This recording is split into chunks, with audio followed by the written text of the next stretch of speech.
Hello everyone and welcome to today's video. Today's video is going to be about how to log into Kraken website step by step. The first and foremost thing that you must do is open up Google Chrome or a browser of your choice, and then in the search bar simply type in Kraken.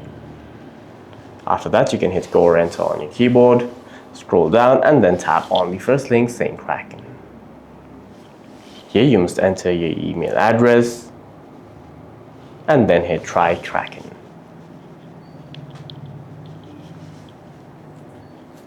After that, you can either create a personal or a business account. If you've got an invite code, enter it, tap on accept all cookies and then hit continue.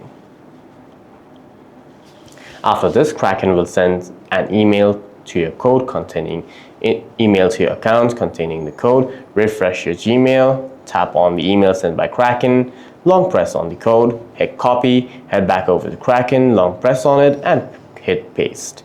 Hit continue.